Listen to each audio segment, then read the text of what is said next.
Can you guys hear me now? Please put a 1 if you guys can hear me now. Please put a 1 if you guys can hear me now. I'm not sure what's going on. If you guys can hear me now, please put a 1. I hear 1. I see 1. Somebody hear 1. I see 1. Okay. Let's get finished with this. Y'all pardon me. I want to go off camera for a second. Okay, so what I was saying before is that the White House has now confirmed, and let me put it back on my screen so you guys can see along with me. I'm not sure what happened just now. It has to be an issue with StreamYard where the sound completely went out. My apologies on that. But let's get back into this. The White House has confirmed that ICE agents will be deployed in U.S. airports starting Monday to help TSA agents. Okay, can everyone still hear me? All right. So Donald Trump and his border Caesar, Tom Homan, have confirmed that the president's administration is sending immigration and custom enforcement agents to the U.S. airports beginning Monday to assist with security after extremely long lines and to help airport security agents who have been working without pay since the 14th of February because of a partial government shutdown. Okay, so it looks like they're going to be getting some help. TSA will be getting some help because a lot of people have decided to walk away from their jobs. A lot of people have decided to not come to work because they're not getting paid. I understand that. Since February 14th, you've not received a check. This is getting ready to be the end of March. Going into May, people have bills, people have responsibilities. So they're now trying to figure out another way to keep the airports up and running. I told you guys this morning that 72 airports or 74 airports will be on pause or shutting down due to not having enough TSA agents, not enough security and all of that in the airports to move things along. So maybe this will kind of help with ICE agents stepping in. Maybe that will help out with moving things along to where lines aren't 2, 3, and 4 hours long. Okay. You said you can hear now. Okay. Thank you guys. I'm trying to get through it, child. That's not me, guys. That is StreamYard. Okay. All right, let's get into this next topic. Let's get into this next topic. Because Shaka Khan said she had to tell Mary J. Blige off for singing her song and sounding horrible. Y'all know Mary J. Blige, her vocals can be hit or miss sometimes.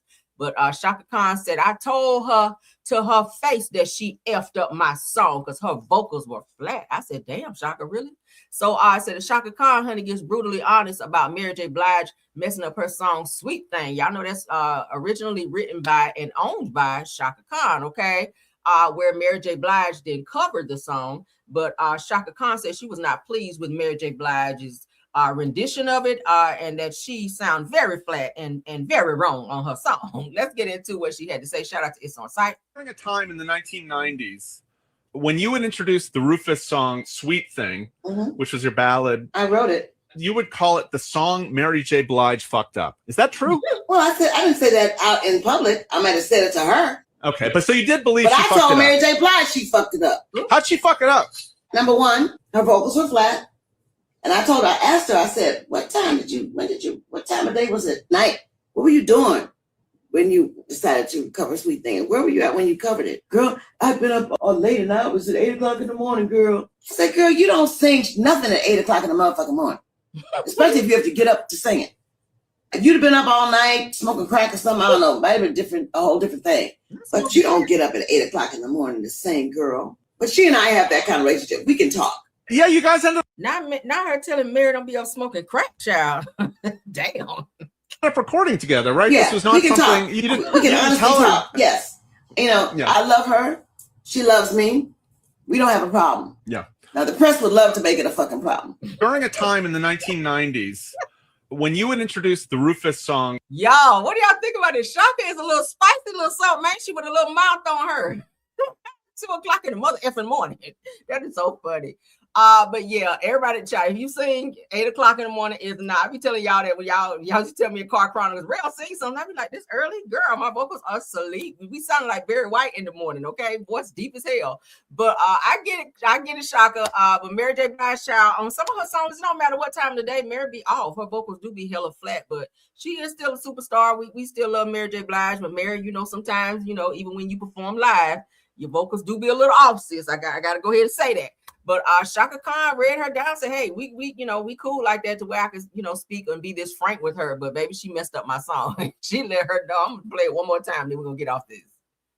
Sweet Thing, which was your ballad. I wrote it. You would call it the song Mary J. Blige fucked up. Is that true? Well, I didn't say that out in public. I might have said it to her. Okay, but so you did believe but she I fucked it told up. Mary J. Blige she fucked it up. How'd she fuck it up? Number one, her vocals were flat. And I told her, I asked her, I said, what time of day was it? Night. What were you doing when you decided to cover Sweet Thing? Where were you at when you covered it? Girl, I've been up all late and I was at 8 o'clock in the morning, girl. She said, girl, you don't sing nothing at 8 o'clock in the motherfucking morning. Especially if you have to get up to sing it. If you'd have been up all night smoking crack or something, I don't know, might have been a whole different thing. But you don't get up at 8 o'clock in the morning to sing, girl. But she and I have that kind of relationship. We can talk. Yeah, you guys ended up recording. I mean, was you smoking crack with her, Shaka? Because then you say you used to be on something back then. I don't know. Together, right? Yeah, this was not we can something talk. you didn't. We can honestly talk. Yes. I love her. She loves me. We don't have a problem. Yeah. Now, the press would love to make it a fucking problem. During a time in the That is a mess. That is so funny.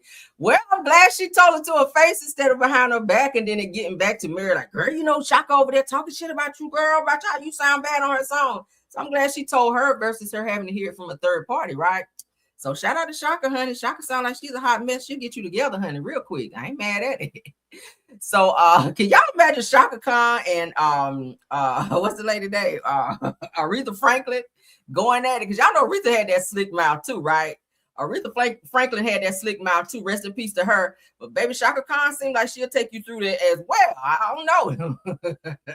Shaka don't sound like she played. But let's get into this next topic.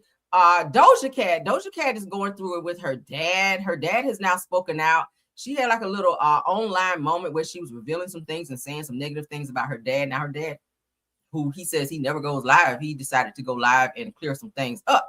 So Doja Cat's father calls out her mother for allegedly brainwashing her, says that white woman brainwashed my baby that I left her, said I never left my kid. So let's get into first what Doja had to say.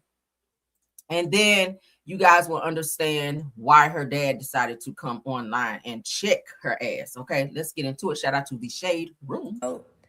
I was messaging my father because he's here in Africa, and he said that he couldn't make it to my show because I don't message him enough, and I didn't call him on WhatsApp. So I sent him gay porn, and I said, if you go to this link, you can get a ticket. It's super duper easy. And he said, oh, yes, I will send this to my management. My management will handle all of this at the moment. I'm just very busy doing costume and rehearsal. So at the moment, I cannot do this myself. So fair, right? And so then he's at work, right? And he's working. And so he just keeps on messaging me. And he says, on a lighter note, First of all, why would you be sending your dad gay PORN? Like, that's kind of odd and weird, right? Busy right now. And I can't get to the phone. I can't do this at the moment. And then keeps messaging that to me. And then I sent him the website again. He said, what is the website? Because we were messaging each other, but he didn't see the link the first time. And so I sent it again, and he said, darling, what is this? What I'm seeing is gay porn. It's like a porno on my screen. And I don't know if it's a scam, because I feel like I'm scamming here. So please, sweetheart, I don't know what to do with this. Why would you send your dad gay PORN? I'm still stuck on that. I can't get the tickets. She is weird. Very weird. All right, so let's get into what her father said. She tried to make it seem like her dad was never in her life and wasn't there for her. But let's get into what her dad had to say. Give information to the superstar that your father is not a good man. I'm talking about a white woman, Jewish woman. And I happened to meet Doja Cat, so-called Doja Cat, but I named her Zandile. And then I've been sad, but no one knows what happened. But today, without a media briefing, guys, let me tell you, you can't be in a foreign country and find a woman, a white woman with 3 kids, and then you make 2 kids with her, and then she becomes so lucky that she gives birth to the superstar, and then she give information to the superstar. She give information to the superstar that your father is not a good man. I'm talking about a white woman, Jewish woman. Today, I want to tell the world that I'm not going to be used by a white woman with 3 kids, that I was feeding those kids with the money of Sarafina. And my name and my reputation as a good man, I love my kids. I took care of her kids, Deborah. 3 kids, white kids. They hated me. And on top of that, I spoke to Deborah that I would love you to come home. And she came home. She met my family. But no one ever talked about that. And today, just because I gave birth to a superstar with that your money, and then it happened that white woman brainwashed my baby, that I left her. I never left my kid. And everyone saw it. She played the cards because of influence of her mother. She came to South Africa. She's got power to see me. And she faked it. So what I want to say is to say to you guys, I am sorry if I've touched anyone's nerve. I'm a man of integrity, respect, and love. Please don't hate my baby money. So it sounds like he's upset because Doja Cat's mom kind of brainwashed Doja Cat into thinking that her dad never wanted to be there or was never there for her when he said, hey, hell, I raised your 3 kids, your 3 white kids is what he called it. In addition to the 2 that I impregnated you with, which was Doja Cat, and she has a brother who is very abusive towards her. I was reading some stuff too. Doja's been through some very crazy things in her life where her brother put hands on her. Most recently, I read somewhere. But it sounds like Doja was trying to go live and expose her dad and make him seem like he was this deadbeat. So he's decided, he said he never really speaks up on social media or anything. But he said, I'm not going to let you run with that narrative and make me seem like I'm not a good man and that I don't take care of my kids, because I took care of my kids and your kids. Don't know what the hell the daddy was for those other 3 kids, but he said he stepped forward and he took on the responsibility of those kids plus the 2 that he made with Doja Cat's mom, Deborah, what he calls her. Okay. I just want to share that. I said, oh, wow. Doja, she's weird though. Something's really wrong with her. I think she might have some mental issues. I don't know.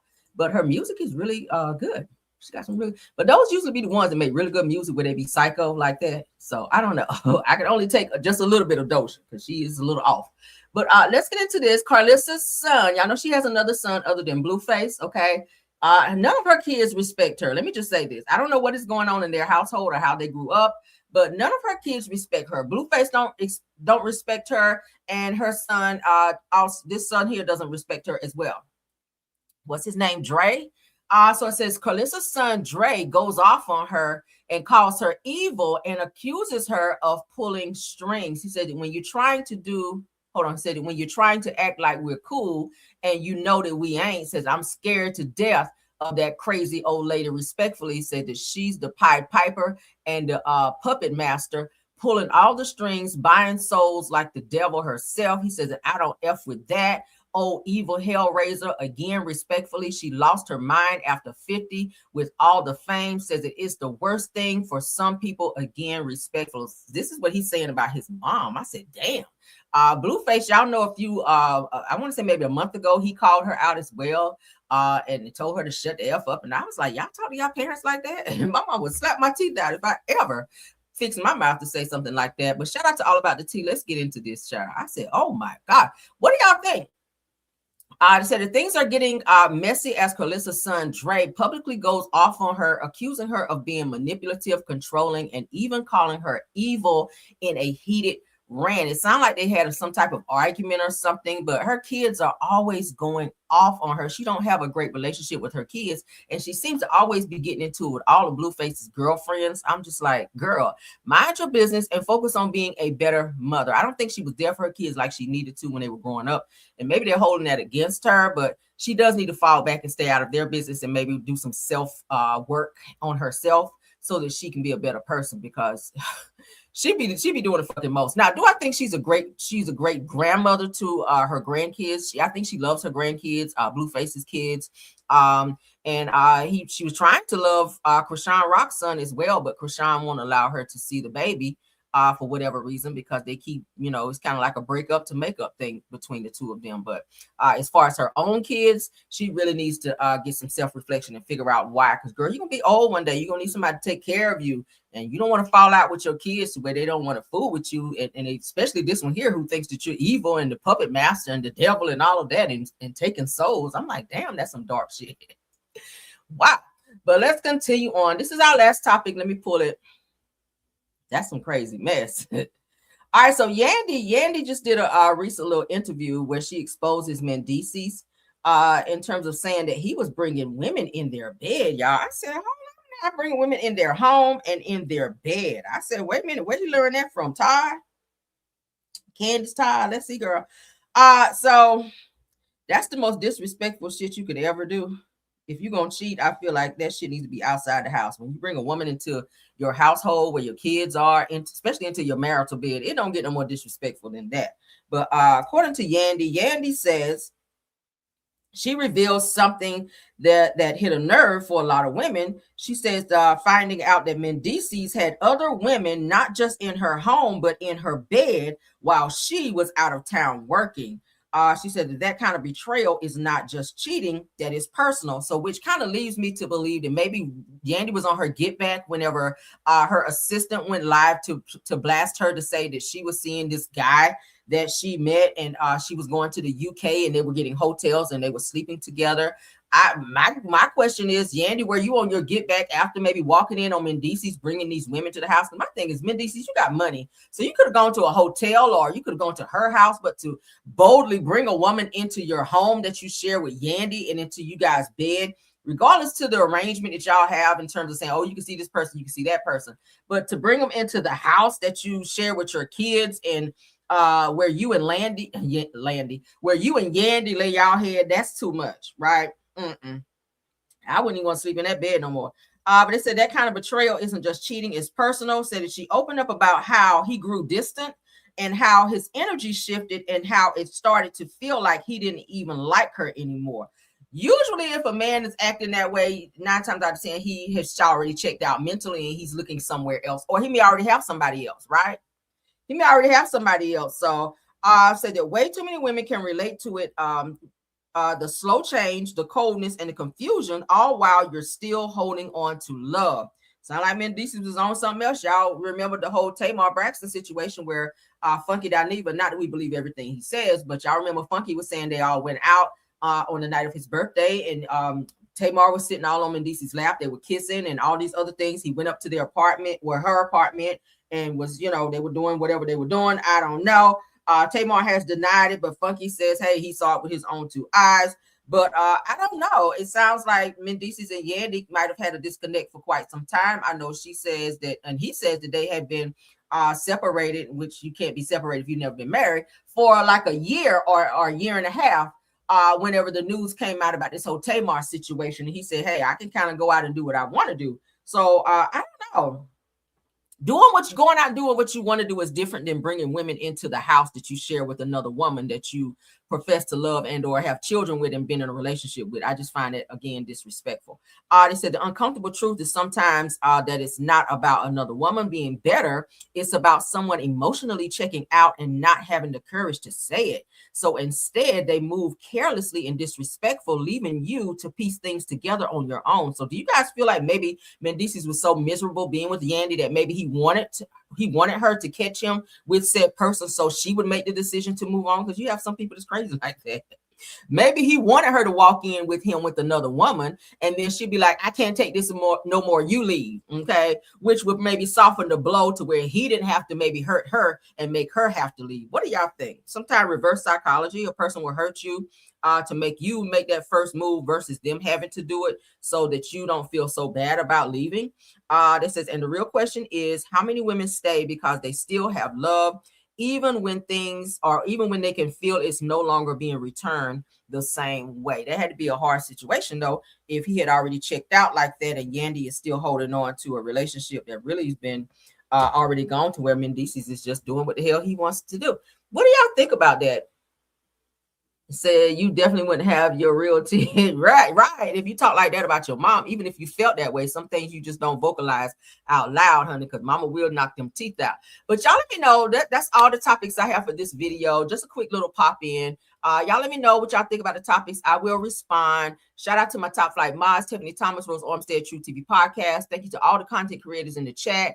All of my Caramellians in the chat and in the bushes as well. You guys have a wonderful night. I will see you guys tomorrow unless there's like some breaking news going on, you guys, okay? Because it is really nice out and I kind of want to get out and kiss the sun today. All right. Y'all have a wonderful day. See you guys tomorrow. Until the next video. Bye. Let's see. Let's get y'all a good one. This Rose Even when you feel low, you can still go. Even when you feel slow, you can still go. Even when there's no hope, you can still go. I never answer to no, man, I still go. Go, go, go, go, go, go, go, go, go, go, go, go, yo, go. Hustle hard, hustle every single day. I'll be making moves till I'm buried in my grave. To the system, I don't wanna be a slave. I've been doing shit my way, or the highway. And in the driveway is a nice range. Cause I grind through the climb, I invite pain. You'll never hear me, bitch, nah, I don't complain. Just gotta flip the switch and you can go and obtain anything you want, anything you need. Your mind's got the key ingredient, it's belief. They're deceived with the negativity, but I just slide right by that energy. Even when you feel low, you can still go. Even when you feel slow, you can still go. Even when there's no hope, you can still go. I never answer to no, man, I still go. Go, go, go, go, go, go, go, go, go, go, go, go, go, go, go, go, go,